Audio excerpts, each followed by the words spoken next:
this segment. I mean, happy to take any questions you have, or we can also look at the questions which are submitted by all of you in the during the registration, and we can possibly start with the questions which are submitted for Rakesh about the LCS to PPAC migration. Or if you have any question related to design document, raise your hand. I'm happy to answer that.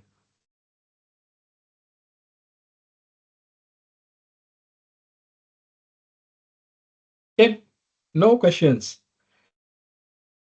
There are few questions which we have, Rakesh. Maybe we can take 10 more minutes and try to possibly answer these things. And maybe these are common for people as well. If you want to pick up these things, it is related to LCS to PPAC 1. Do we Okay, have that? Yeah. maybe I can take two questions what Noop mentioned, right? Yeah. Real world example where moving PPAC significantly improve the project outcome or visibility. How well does the PPAC integrate with other Microsoft tools and third-party solutions that teams may already be using? Okay. Uh, I, I don't understand the question really because the first question itself has a answer to it. The real world example where moving to PPAC significantly. So first and foremost, it is actually a need of the art because each and every apps that are coming going forward for FNO, everything is coming as a PPAC product family app. So there is no option for all of us, to just to select or deselect which one we need. As mentioned by Saurabh also already, the co-pilot, everything is coming. So it is actually a need of the hour, and also it is significantly reducing the cost from an admin perspective, from a development VM perspective.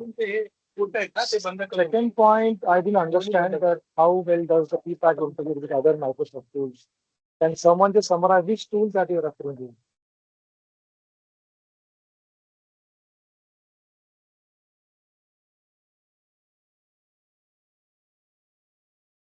Sorry, Rakesh, did you say anything? I just missed the last bit.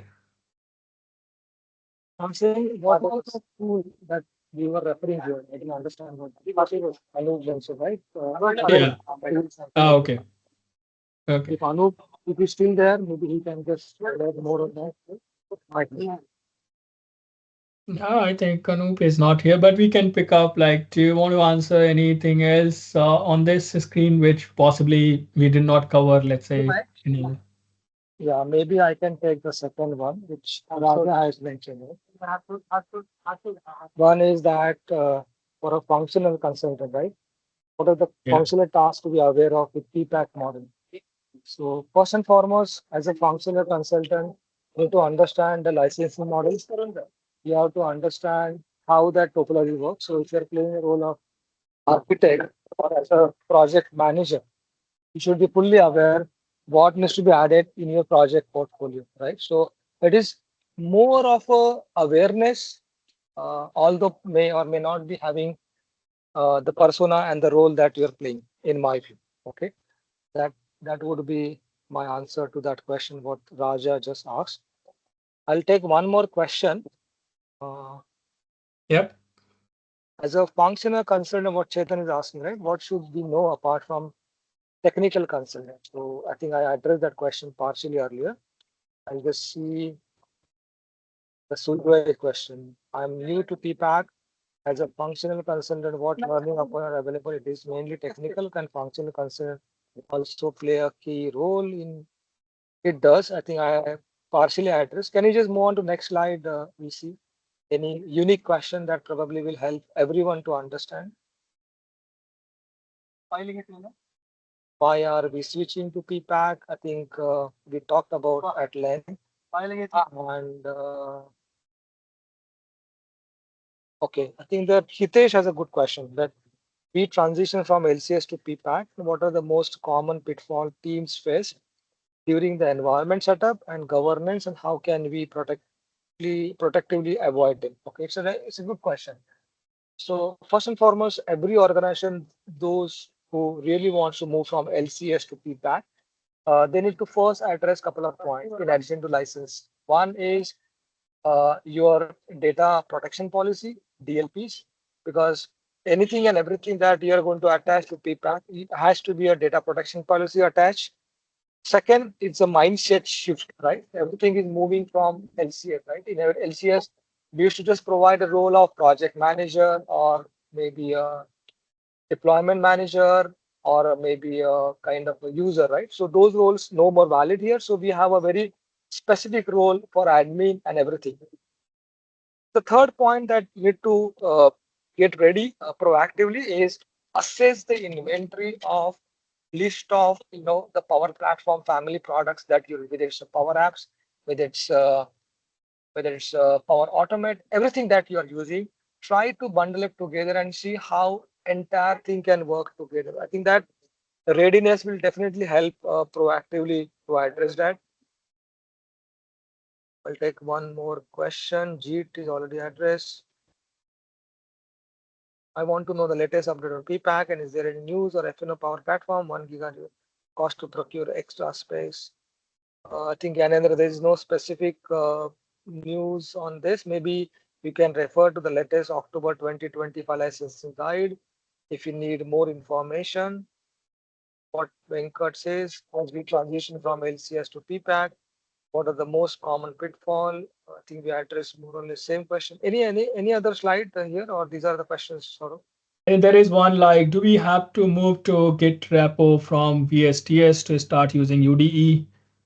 Uh, Okay. So first and foremost, which version control system to be used? It's a call of the organization from a customer side. Okay, I'll give you one example. The current implementation that I'm doing in Norway, they have a strict restriction to go for Git. Why Git? Because they have a lot many other apps, not only a Microsoft stack, but other technology app. They are using Git very heavily, and they force me to stick to Git.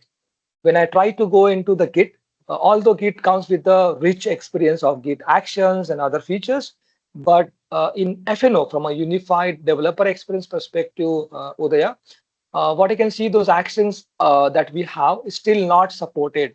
But if you just go to the Azure DevOps, there is an option where you can create a code repository in ADO, what we used to call as the VSTS, or for that matter, the specific dictionary for code repository. There you'll get an option called Git repository. So to answer your question precisely, it is a call of a customer that they would like to take whether they want to restrict to Git. Why Git? Because Git comes with a rich capability and the features, and uh, again the Power Platform customer engagement app, those also tightly coupled. So your ALM cycles is more smoother than ever. Okay, that's the whole idea behind it there. Maybe we can just open a forum for anyone who would like to possibly ask anything. Raise your hand. Happy to answer any live question which you have. Any don't no need to be like a very specific to let's say for this PPAC or this thing. Maybe anything which you would like to ask in any other area as well. And meanwhile, I'm presenting like uh, the next session will be 1st November, but as I said, the next session would be kind of a short boot camp where we will be having a 4 hours continuous sessions. We'll have a break, obviously, but we will all talk about the finance posting profile, like how the finance posting profile works in Microsoft Dynamics 365 Finance. We'll go through all the type of different transactions. How do you configure? And we will try to understand each aspect in all the module inventory, projects, fixed asset, APAR, bank, everywhere. So for the finance functional consultant, even for the any other consultant, it is good to attend that session. And you can scan this QR code to register for that. We'll share more information who will be speaking in that boot camp. And yeah, it will be on 1st of November, 2025. With that, any question anyone else has, please feel free to raise your hand. and happy to answer those questions. Go ahead, Uday. Yeah, hi Saurabh. Hi Rakesh. This is a question that is related to the Power App, which is we have bought a Power App per user license, which means like we have deployed an app and we wanted to assign that app to one of the user, and we just tried following the license assigning uh, for this per app. Generally, like we used to get the license assigned to the Office 365 admin center, and generally we assign the license to the user directly over there. But with this, we have procured the per app license for the Power App, but we don't see them on the Office 365 admin center, and still we were no clue that how we can assign this license to the user.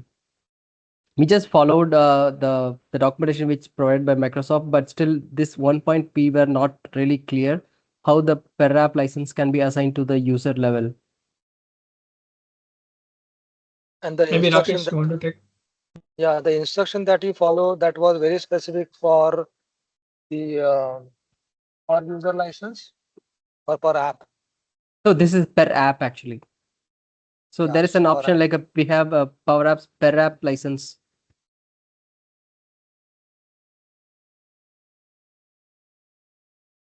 So I just posted the documentation that we followed on the chat.